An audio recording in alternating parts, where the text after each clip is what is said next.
the gist of the sutta is about helping yourself and then helping another.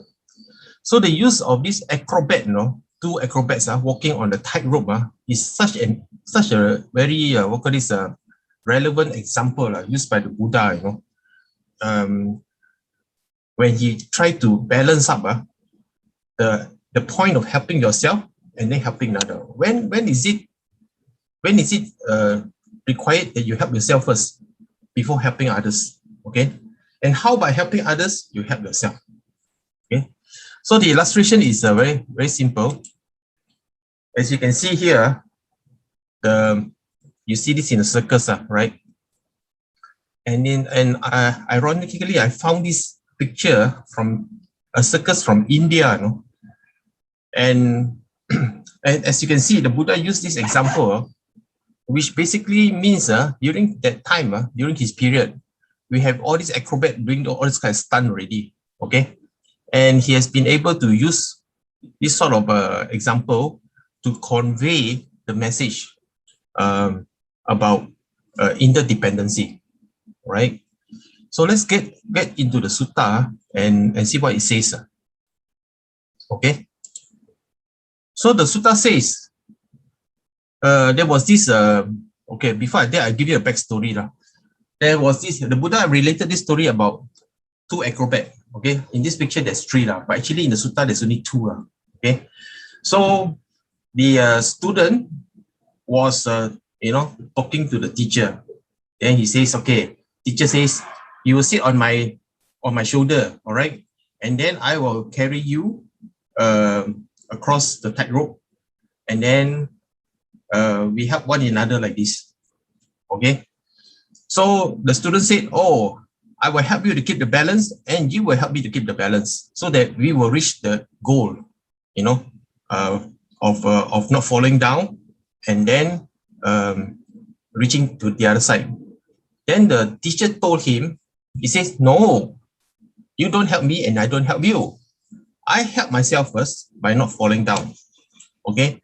You make sure you help yourself by staying balanced, on my shoulder so that you don't fall down.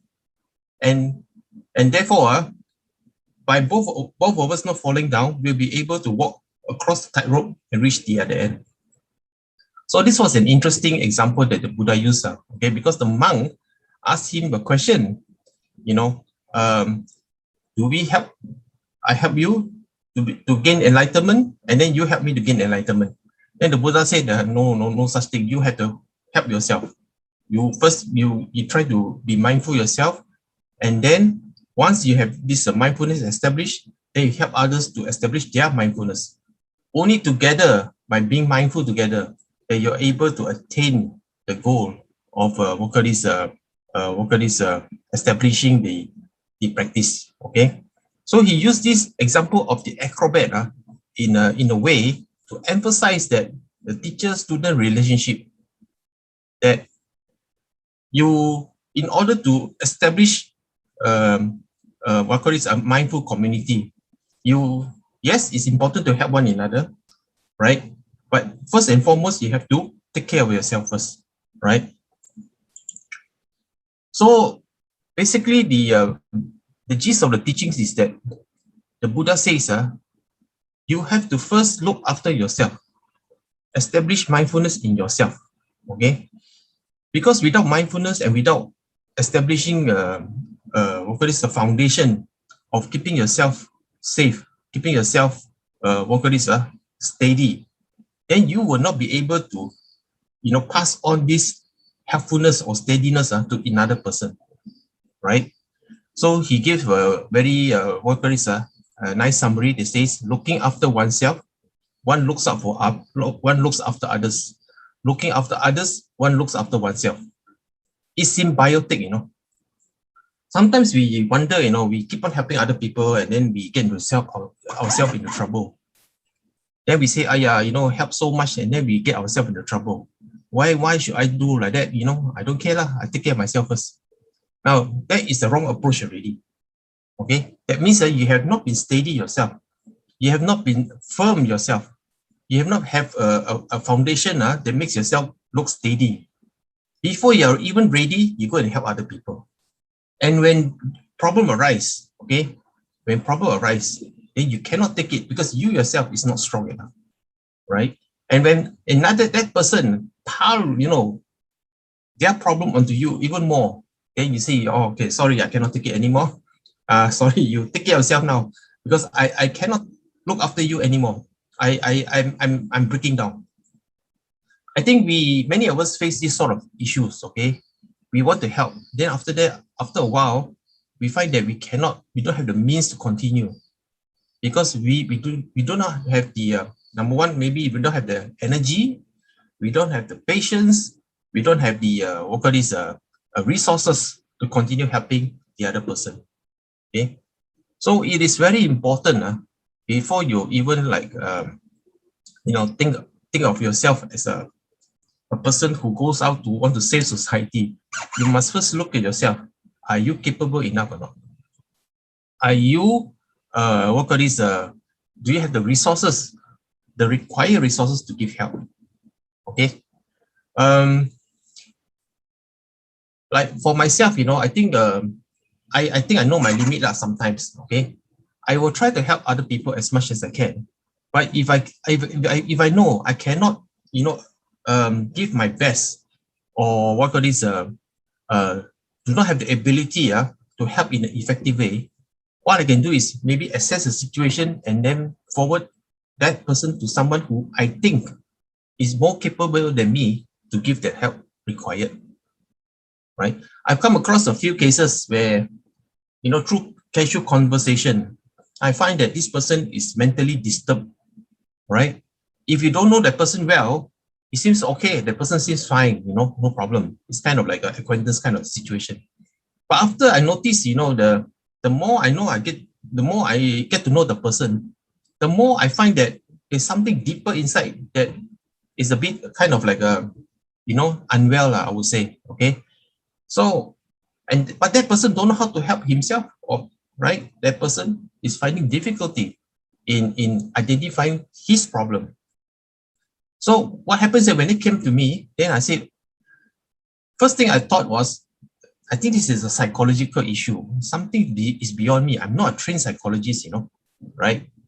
But interestingly, that person find that he can communicate with me, right? The healing process, especially when you are with someone, the healing process begins when there is an ability to connect. Okay, so if there's no connection, that person will not let go, right? Whatever they feel inside to you, and once they start to let go, number one, they have trust in you. Number two, they let go means they're not afraid to show their shame. Sometimes people say, oh yeah, I got this problem, it's very shameful, I don't want to let the world know, okay?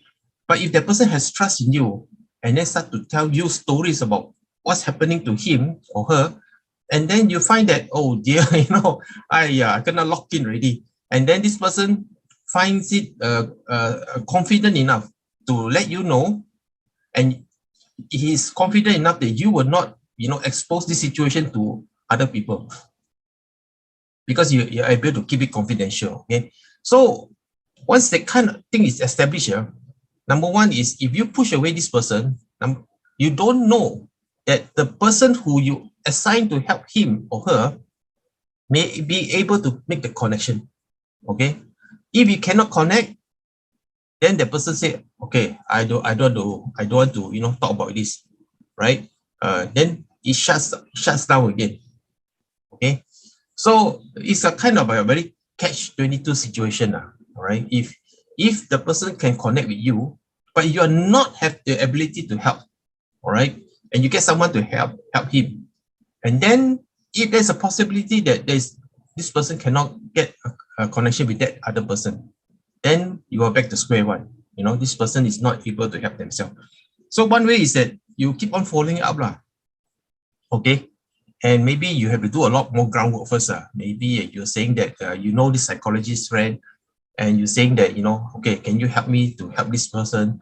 And you give the background first, and then after you set up a meeting or something like that, and build confidence from there. So you need a lot of this sort of background work, okay? But my point is that at a certain point, I can listen, right, to that person's problem. But after that, after I reach a certain point, I already know that I cannot help. I cannot help beyond what I can do at that point. I can sit down and listen, patiently listen, but to prescribe actions, for him to do remedial actions for him to take.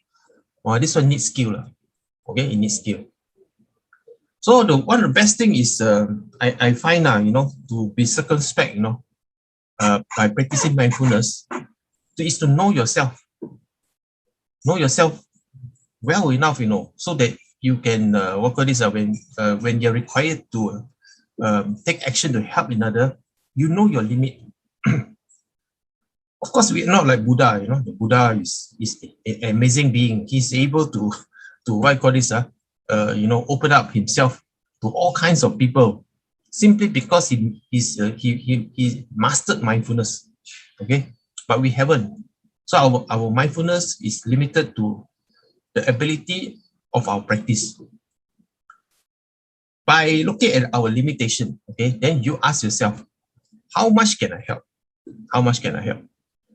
But before you even ask how much you can help, you should also ask, how much more should I practice? How much more mindfulness should I have? What is by understanding my limitation, by understanding my weaknesses, how can I strengthen that? How can I, remove those weaknesses? Is there any other thing that I can do to make myself even more, able to kind of be a stronger person? Okay. Some people have a very big heart. They want to help. Okay.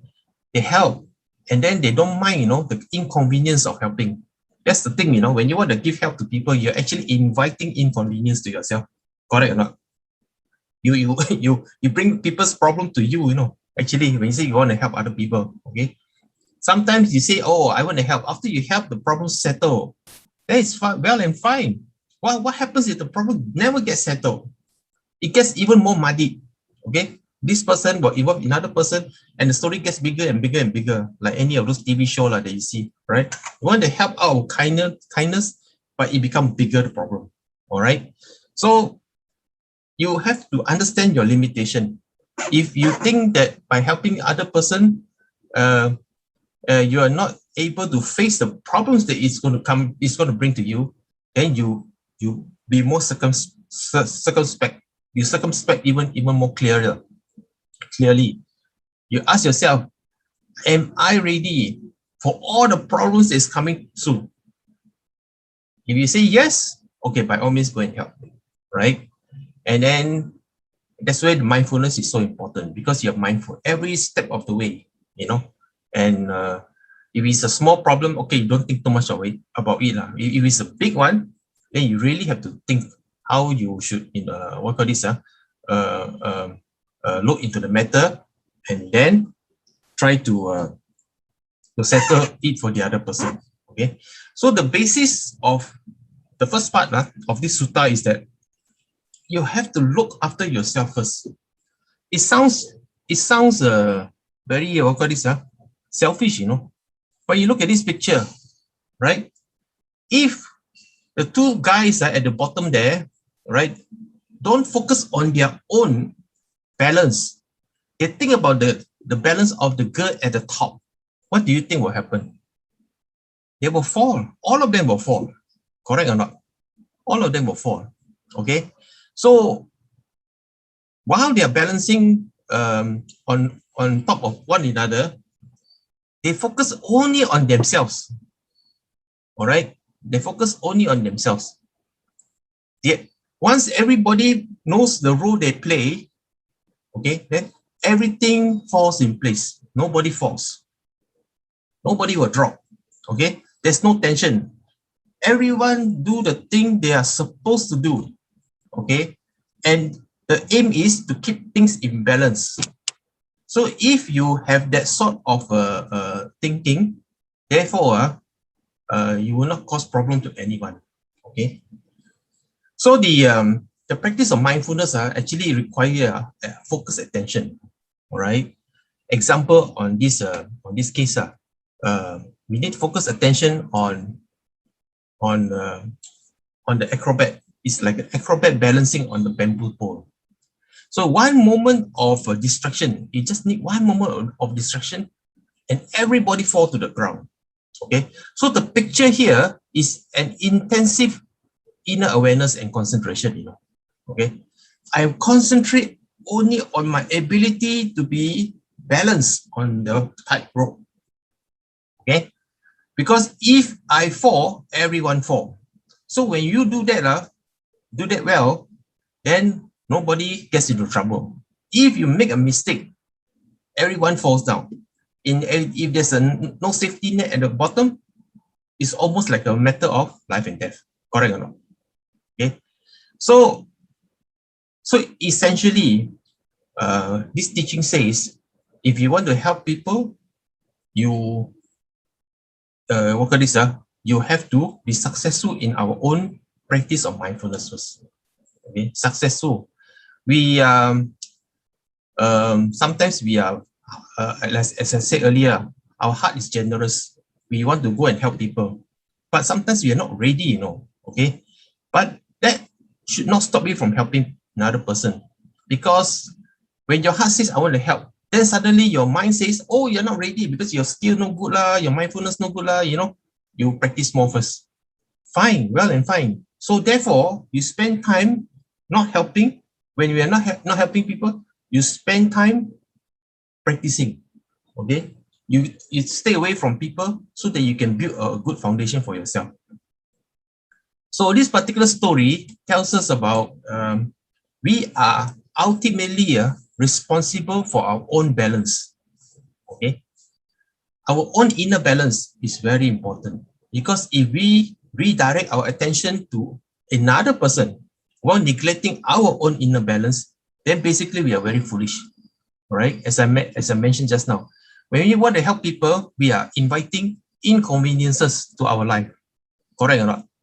It could be like maybe borrow some money, or maybe can you help me go to somewhere and do something for me, because you're doing something for somebody else, not for yourself. That time is taken away already, or that resources is taken away already. Or somebody say, hey, you're expert in website, can you help me, give me some tips. Very fast one, I just want a small little thing. To that person, it's a small little thing, to him it's like, if we do this small thing, the magic is like magic, solve everything. But if I'm a web designer and I look at what his small little thing is, then he say, wow, this small little thing requires this sort of coding, it'll take some time to do. Then mine, Buddhist, friend, do help me now. Then half my day gone already. Okay. To him, it's a small thing. But to me, if you understand the real situation, it's not a small thing. It takes some work. Okay. If I know where to find the code, then okay, copy and paste and do. But if I cannot find, then how? Even if I find the copy, even if I manage to find and copy the paste into the project, the code into the project, it may not work because the structure of his website is different. Then I have to troubleshoot, So all these things adds up, It takes away my time to instead of doing something else, I have to sit down and settle his problem. Okay. So basically, we cannot be be foolish enough to accept everything that people ask you to do. You have to really ask the right questions and say, okay, actually what you want. And if based on expertise, example I use for my website thing, I ask a few things, then I'll say, hello friend, to use a small thing, but now if you look at the code, it's quite a lot of work to do, take half a day. Then I say, I don't have the time to do, but if I get my stuff to do, you need to pay. You can or not? Then he say, okay, just pay 100 ringgit or whatever. So you solve the problem in that sense also, you see. But if you say that, okay, you can't even afford to pay, you got no money, but you want to do, okay, I'll help you. If I take half a day away to do that thing, all right, and all of a sudden, that I have other things, piling up also. I push away those things just to help this friend because of his urgency. Then those people waiting for my time to finish their work becomes delayed, all right? And they add pressure to me. And after a while, you start to become because the pressure keep on coming, you stop this one first, then do that one first, and then this another pressure come on another side, and then you stop this, and then you do the other one, and then everything get messed up because you are like, I don't know which to finish first. Once you are in that situation, then your life is in a mess already. You are neither finishing anything in the time that is required, but you're creating more tension, okay? And therefore your problem is being compounded, okay? So basically, this sutta, although it seems like a straightforward, very simple sutta, you read like it's one page, but the implication is profound, simply because it says to you, if you do not know yourself, okay, if you do not know yourself well enough, and then out of this ignorance, because you do not know yourself well enough, you go and give help to other people, it may invite more negative consequences to yourself and to the other person. Because if you give help and you're not able to solve the other person's problem, that person will be dissatisfied. He says, you say can do. Now what? In a mess, right? And then if you cannot solve the problem, you leave it hanging like that, then the relation breaks down. It causes a bad negative feelings, and if that's the case, then actually you create a kind of like a negative energy for everyone concerned, okay? So ultimately, at the end of the day, we are responsible for our own inner balance. We must be mindful to know who we are, where we are, and what we are capable of.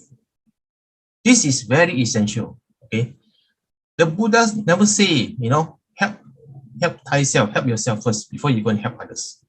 Like the Metta Sutta, first you radiate loving kindness to yourself first, right? Then only you start radiating to people outside of you, okay? Why always like that? Why the Buddha says, take care of yourself first. When he was first contemplating to live the ascetic life before becoming Buddha, what he do? He took 6 years away from society and became an ascetic Asravaka, all right?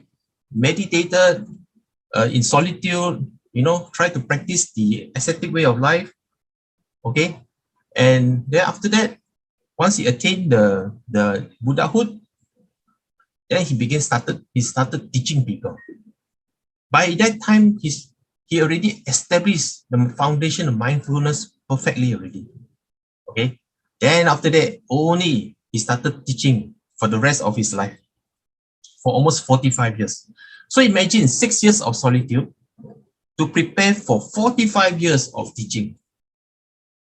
And the people that come to him come in all sort of manner. You have killers, you have murderer, a serial killer like Angulimala, okay?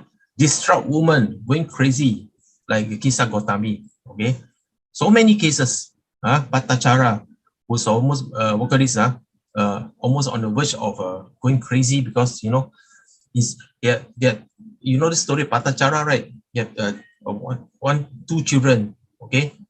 One kid left on the river and then left on the riverside, and then she bring another kid cross the river.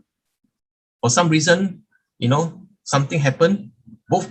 She lost both of the kids, and then she was on the verge of going crazy. And Buddha says, okay, and he did something, and then after that, she calmed down and she became a great disciple of his. So all kinds of people, come to the Buddha in really, really terrible situation.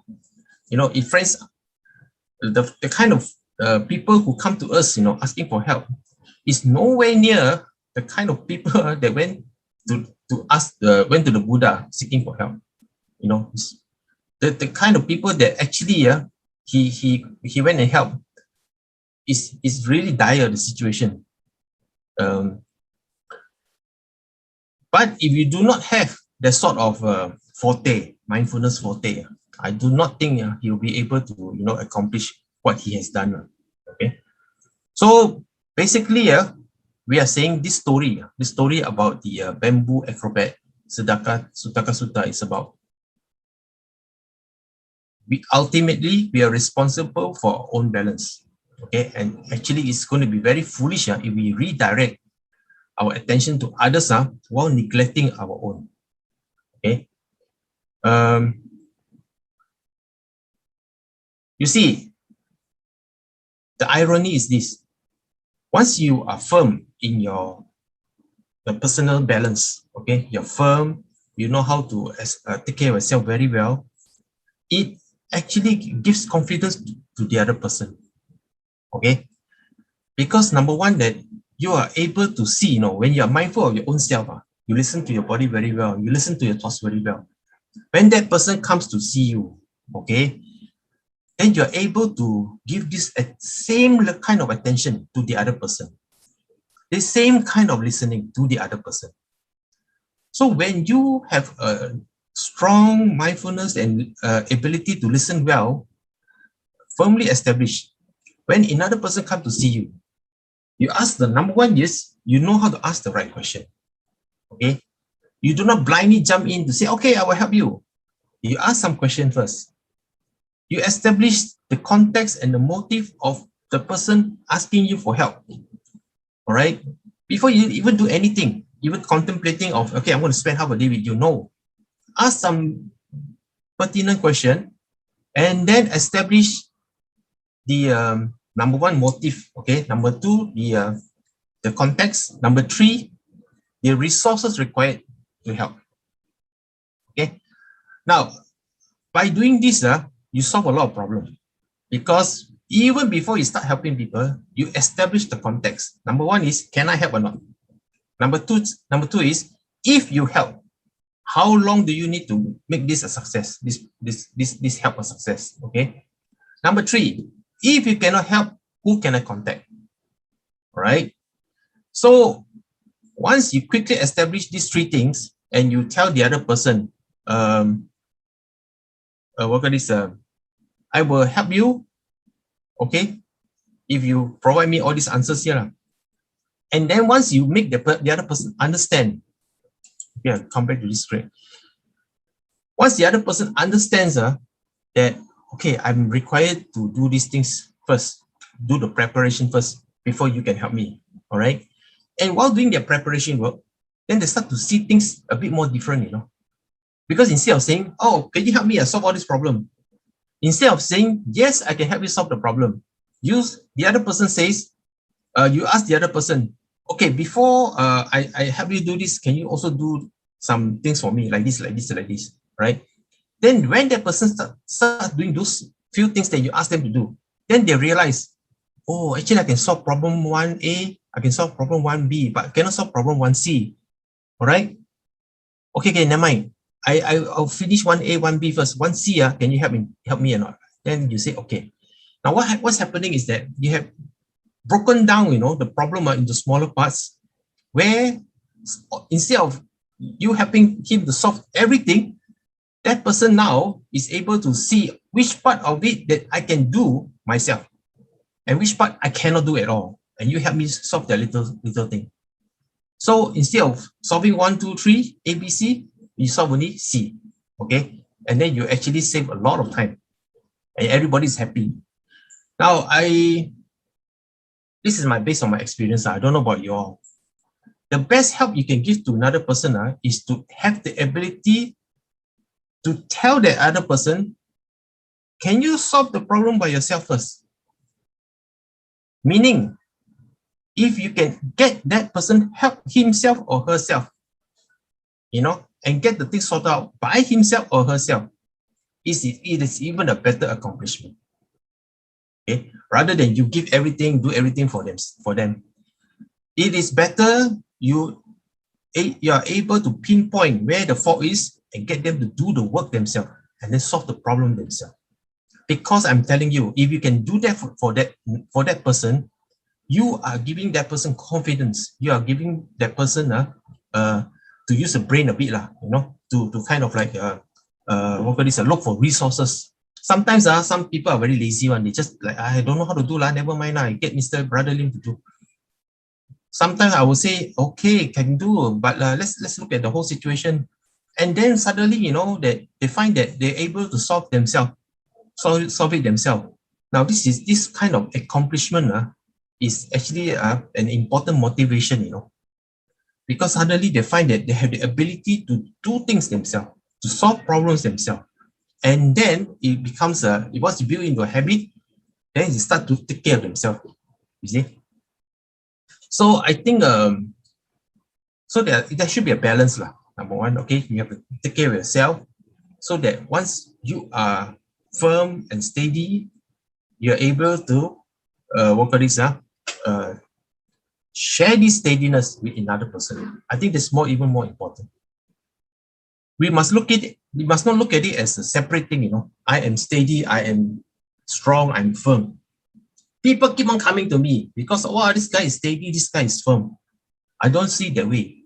I see is I am steady, I'm firm, right? But when people come to me, I will ask, how can I pass on some of this steadiness or firmness to the other person, for instance? Is there a way that I can share this, practice of mindfulness to the other person? So I think one of the best way is to actually, get another person to do the thing. Like the example, the story of Kisa Gotami, okay? The lady was like, distraught because the baby died already, but cannot accept that the baby died, right? When the Buddha asked the Buddha, can you, make my baby become alive again? Buddha said, I will try to help you, but you must do me one thing for me. You go and find a mustard seed, right, for me. Knock on every door not on every door in every house in the city, okay? If you find a mustard seed from any house that says no one has ever died before, I will do something for you. Okay, the Buddha never promised anything. He just said, I will do something for you. He never said he will revive the baby. Okay, so he got Kisa Gotami to go around knocking on doors, asking for mustard seed, right? And everyone told her, yeah, some people died before in our house. Then only she realized, oh, death is part of life. Okay, there's only certain thing is death. And then after that, she looked at the baby differently, and then she went back to the Buddha and says, okay, I want to become your disciple. So similarly, if we can actually, number one, identify the problem firsthand by questioning, okay, by listening attentively, by asking the right question, you are able to get the other person to do something.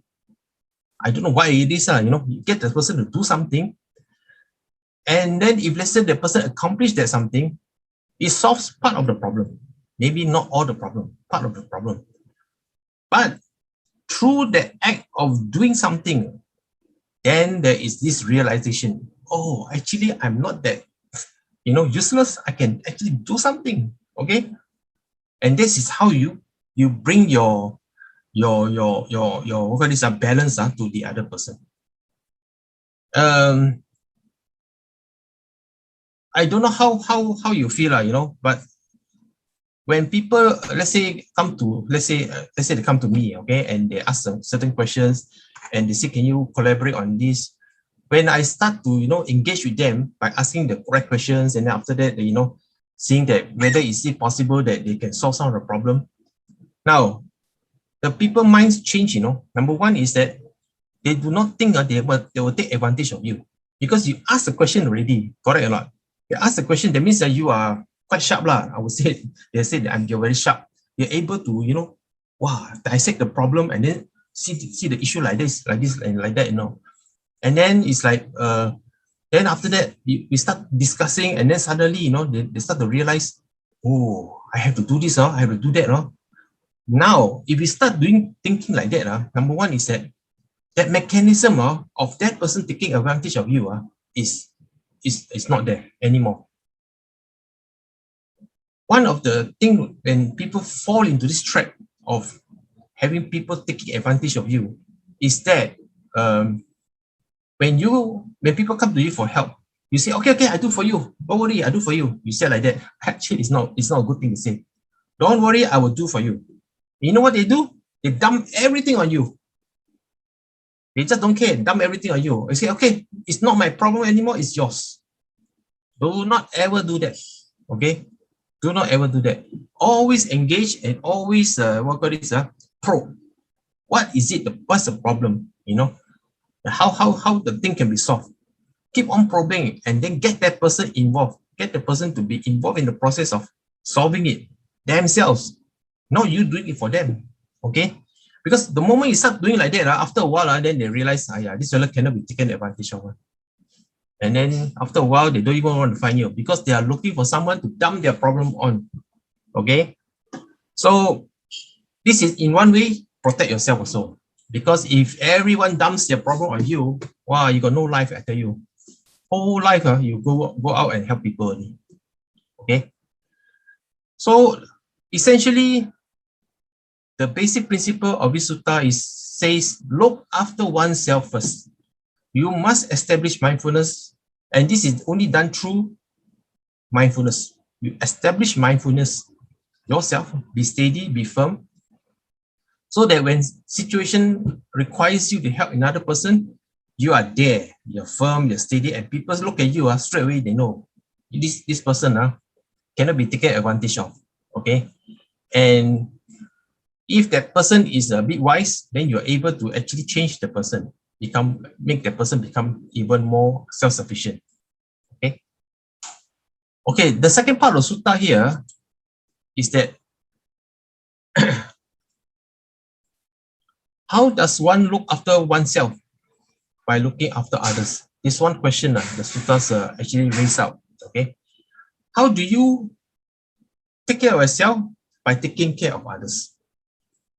It's a symbiotic question, right? By taking care of yourself, by taking care of other people, you take care of yourself. It's very strange, isn't it? Okay, so 3 things that you can do this way. The Buddha says, by practicing patience, by practicing non-harm, okay, by loving kindness, and by caring for others. So when you take care of others in this way, you actually take care of yourself, right? So when you help people, always remember these 3 things, okay? You need a lot of patience. The Buddha is very wise in that sense, okay? Now, if you look at the things that is being mentioned here, you'll notice this is not something to do with, enlightenment, it's something to do with these things arise after when there is an engagement with another person. The 3 values here, patience, non-harming, by loving kindness, is a result of practice. Is a result of you actually engaging with another person in a positive way. When you are doing this, again and again and again, the result is very clear. Okay. When people come and see you, sometimes they repeat again and again and again and again. Right? Not some of the things they keep on saying again and again. And then you give the exact advice. Oh, no. Okay, you solve the problem like this. Then they say, you understand? They say, yes. Then after they repeat the question again and again and again, it's like, ayo, how come never get into his head one, right? And you really need a lot of patience to see that, because that thing is not solved for that person yet, So the moment, as long as the thing is not solved, then you come back to the issue. And then you say, okay, you solve it this way, do it this way. Then he say, okay. Then after that, still not solved, you come back again. You have this sort of person, then it's like a bit tiresome sometimes, right? Because it doesn't seem to get into the head, okay? So you need a lot of patience. When you help people, number one is, the other thing is not to harm. Help, but not by giving more harm, okay? Sometimes you want to take shortcut, example, all right? And you say, okay, instead of take this long way, let's take a shortcut. But when you cut corners and take shortcuts, sometimes the consequences is not very good, right? You may cause something else to happen. You want to solve this problem? Yes, you can solve the problem, but it will cause something else to happen. And that's not very good. So you have to be really mindful and say, if I cut corners or take a shortcut, what else will happen? Always ask this question, all right? Do not, out of convenience, or say, okay, I do something this for you, take a shortcut so that this problem goes away and this person goes away. If you do that, you may create something else, something even more negative, okay? So the principle is don't harm, okay? And the third point is, of course, you do by loving kindness. You actually want to care for another person, okay? That's why the practice of loving kindness, metta meditation, is so important. If you don't have love inside your heart, okay, for yourself and for another person, you will not be motivated to go and help. Without loving kindness, there cannot be a momentum of compassion, to go and help other people. Okay. So when you look out for others, and this is how you look out for others, by practicing patience, by non-harming, by loving kindness, you are actually looking out for yourself also. Okay. So Buddha again says here, looking after oneself, one looks after others. Looking after others, one looks after oneself. It's symbiotic. There cannot be detachment to say that I help myself first, then only I help other people. Or I help other people, you don't care about yourself. It's a wrong idea and a wrong attitude altogether. Okay.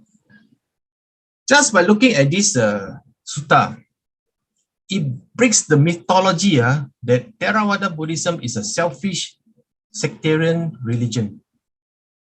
Okay, some people say, no, I'm not ready to help. I meditate first.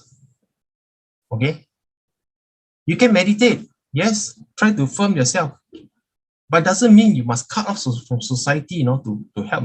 Maybe you say, okay, 1 year you cut yourself out, maybe for 1 month, 3 months, to energize yourself. But that one, before you even do that, you tell the whole world, announce, I am cutting out myself because I need practice.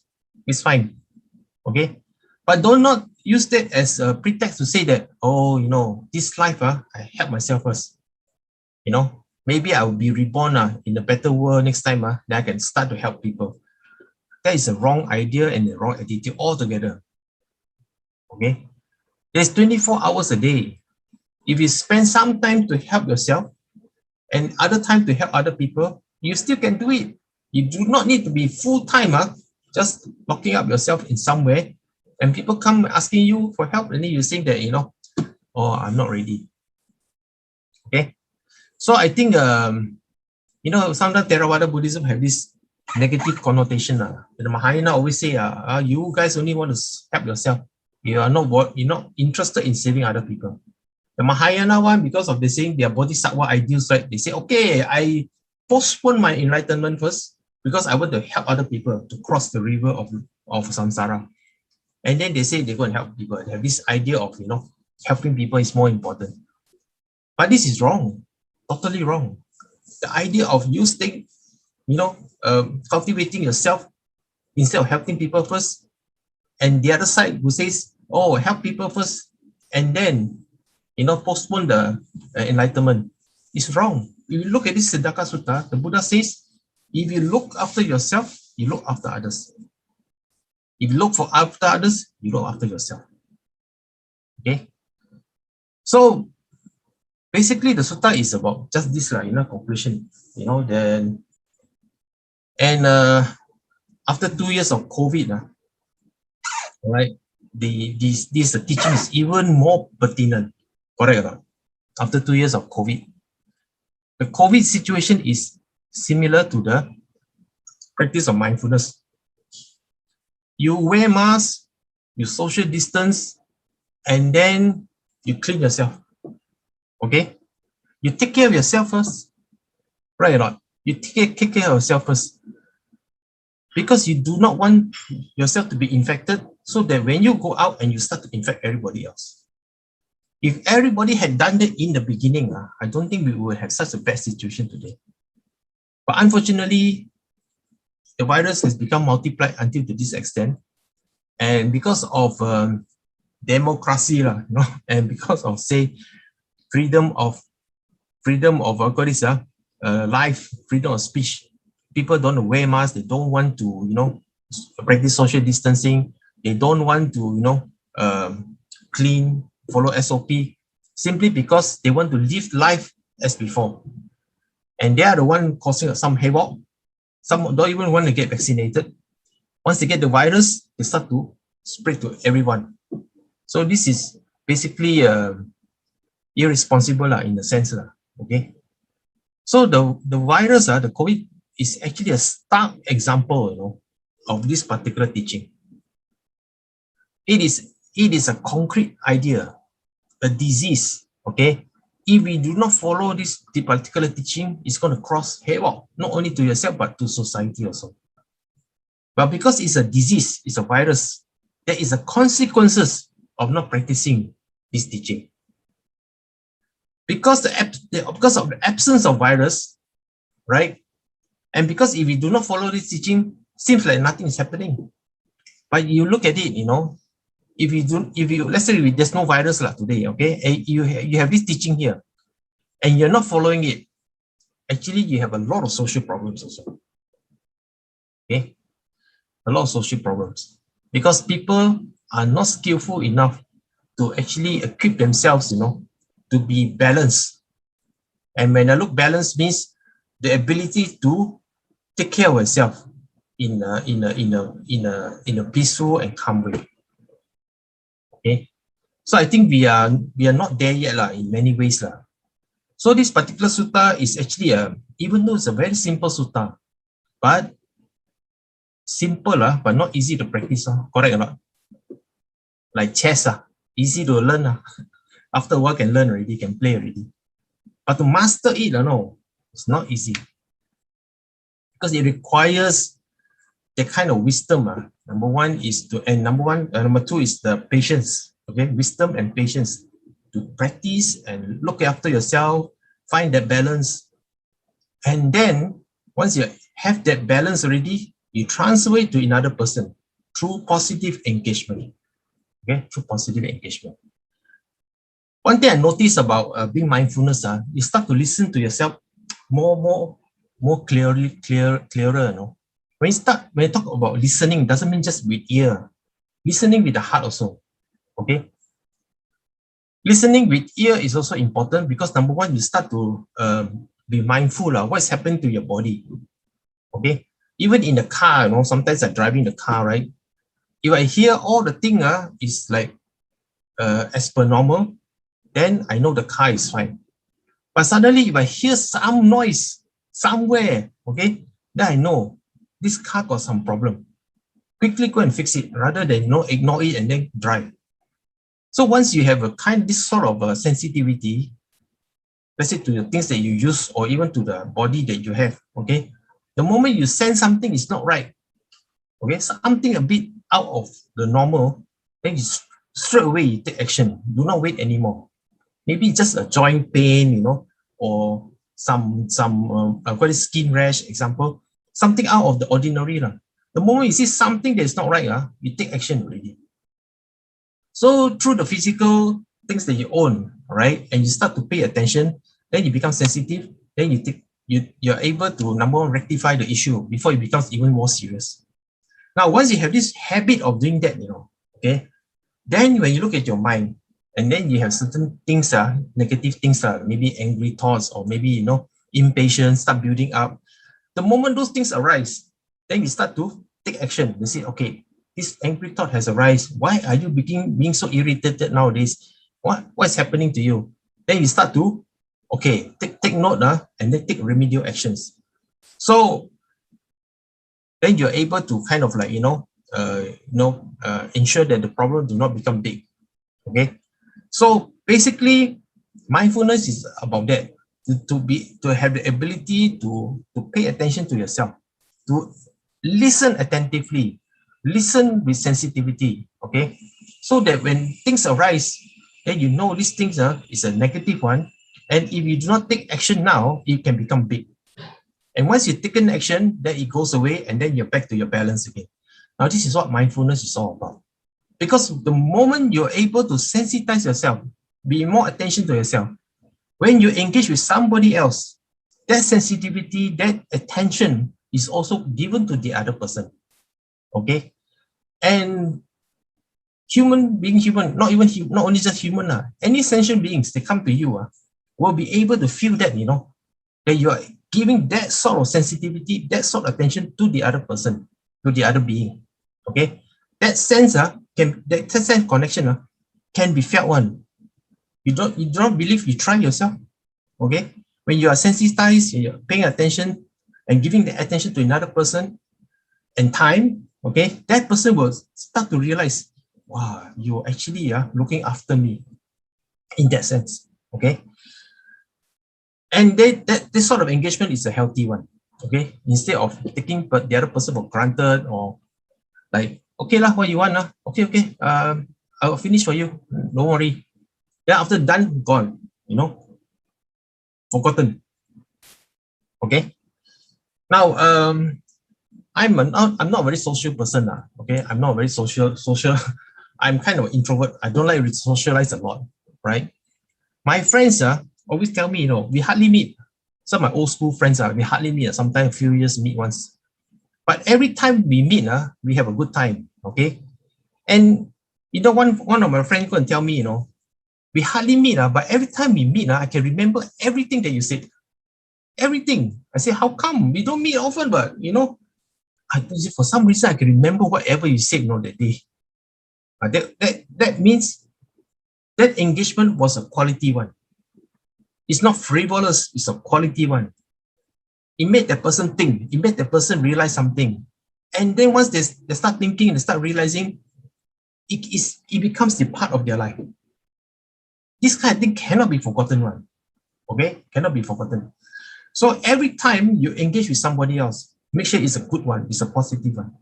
All right? So that when they go away, they take something away from that meeting, and then it ingrains in their life, and then it becomes part of them. And this kind of thing, you cannot forget one. All right? So the Sedaka Sutta is about all these things. Number one is that you must balance yourself. When you have balance in yourself, you help another person to get balance, so that both together, when all in balance, you can accomplish good things. Just like this acrobat here. Okay, this is a very powerful image of how life should be. Everyone taking care of themselves, and yet have the ability to take care of other people, so that there is this perfect balance that accomplishes a goal for everyone involved. Okay, so I guess my talk ends here. I don't have much else to add. It's a very simple sutta, It's a very simple sutta, but deep meaning, okay. Any question? Yeah, thanks, Brother Kooi Fong. Brothers and sisters in the Dhamma, if you have any questions or comments, you can just put on the chat, and we'll forward to Brother Lim for a brief discussion. But just waiting for that, just a short note. I think basically helping oneself first before helping others is really a very well-established principle, I think. A good example in real life is like when we are flying in an airplane. In emergency, normally we have to put in the breathing mask on ourselves first before we apply it to our children or whoever we take care of. I think that's a very well-established principle, and basically it's in accord with this sutta too, I think. Oh, yeah, there's one question that came through the my email. As a lay person, can I say that by practicing the 5 precepts and metta bhavana, I'm following the teachings of this sutta by acceptance, harmlessness, love, and sympathy towards myself and others? I'm protecting myself and also others. What's your thoughts on this, brother? Yeah, actually. Yeah. So the 5 precepts, thank you for the question. The 5 precepts is by not doing it, you're already practicing the positive thing. Sure. Correct or not? By not killing, you're preserving life. Yeah. By not stealing, you are respecting other people's property. Mm-hmm. By not having sexual misconduct, you are respecting the other person's, dignity. Sure. Okay. So by not doing that, you are actually automatically practicing the positive things already. You must think that way, Yes. Don't always think, Buddha said cannot do this, cannot do that. What is the positive thing of not doing it? Mm-hmm. It's a very interesting paradigm. Okay, it's an enigma. You know, you're actually doing good thing. Yeah. Okay, so some people say, oh, doing meditation means doing nothing.